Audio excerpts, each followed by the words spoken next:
Award-winning journalism, getting the truth and reporting the facts. The 11 News I-Team spent the last year breaking big stories all across our state, and today we take a look back at their work in 2015. Hello everyone and welcome to this edition of 11 TV Hill. I'm Jason Newton, and today we're taking a look at the best of the 11 News I-Team from 2015. It will feature some of the best and most interesting stories from our I-Team reporters, and we'll take a look back and also give you the latest update on each story since the I-Team first reported it. We'll begin back in January. The I-Team had video of a violent scuffle between a school police officer and 3 middle school girls. The girls had to be taken to the hospital and their families were outraged. Was the officer justified in the use of force? I-Team lead investigative reporter Jane Miller has that story. This is not what any parent expects to happen to a child, especially at school. She had 6 stitches, 10, 4 on the inside and 6 on the outside. Tashana Niels is the mother of 13-year-old Diamond. The girl's injuries came at the end of October inside the Vanguard Middle School in Northeast Baltimore. What happened that day was captured on the school system's own cameras.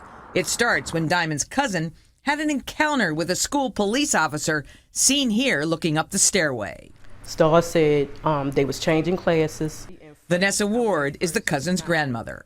And the officer was hollering at her and said, little girl, get down here.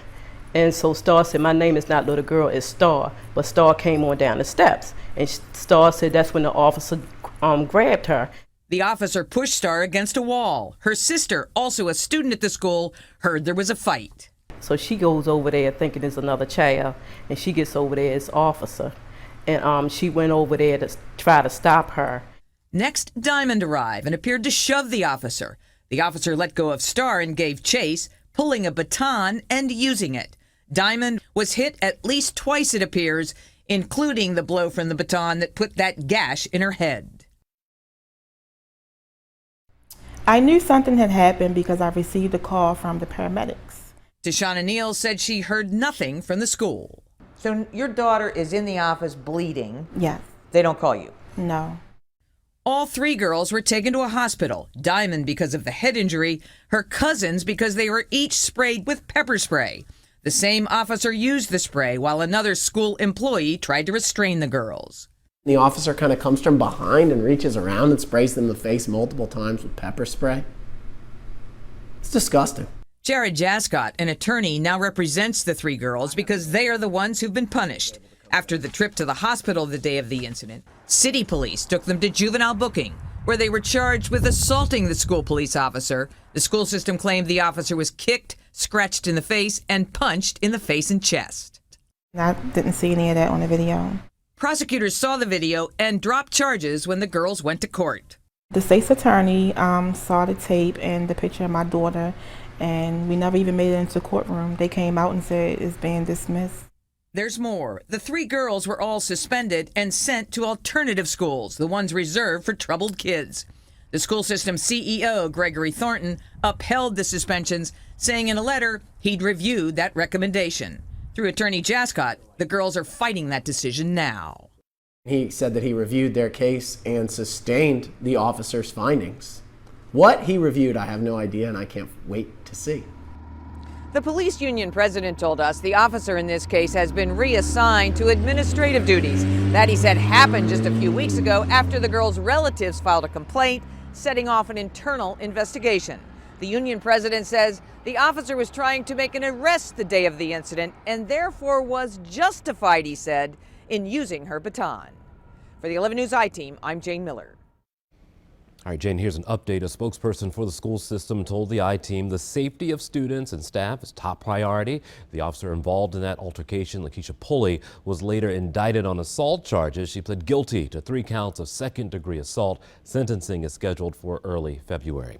Baltimore, one of only 9 cities where gun violence is the leading cause of spinal cord injuries. In October, 11 News I-Team reporter Lisa Robinson exposed the fallout from that, a lifetime of medical challenges and what some call an epidemic, black men in wheelchairs. I said, like, especially at appointments and when I'm at the hospital or just like in my passions, I say it all the time, and it's like, it's crazy. Tavon Harrington is talking about men like himself black, in wheelchairs, and paralyzed from being shot on the streets of Baltimore. It was like a cookout, and somebody started shooting, and I got hit. The cookout at Douglas Homes at Caroline and Orleans Street happened in May of 2010 when Harrington came home for a visit from a residential facility for at-risk young people. One bullet destroyed the new life he had been building there. I shot my back, and it hit my spine.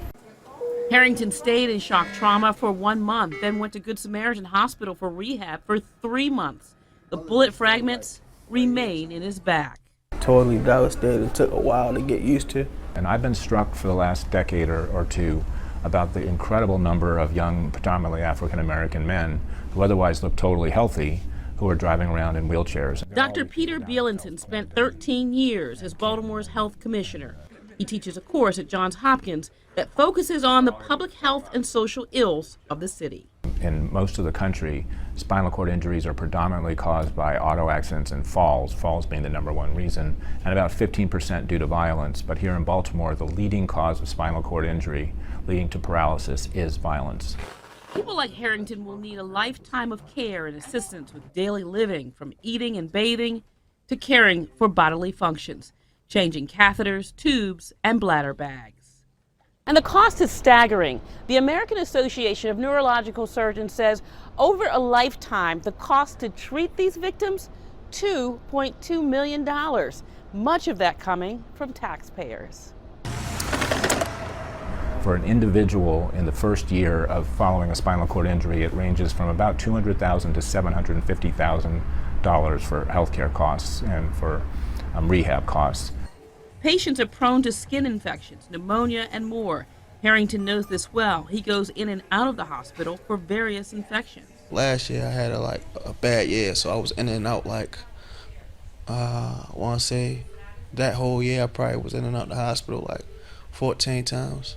This year I did good. It's probably my 3rd time in the hospital.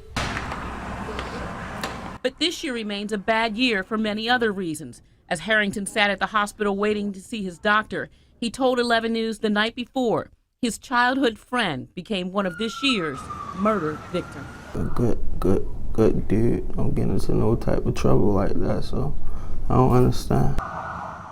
It's heartbreaking, man. To see a lot of people that I know or just dying is traumatizing, and it's just getting out of control. For now, Harrington is committed to living life the best way he can, rolling with what comes along. For the 11 News I-Team, I'm Lisa Robinson. Lisa, thanks. According to the CDC, an estimated 3,000 people are left paralyzed by a bullet from a handgun each year here in the U.S. Harrington says that he does have some feeling in his legs and hopes one day he'll be able to move them once again.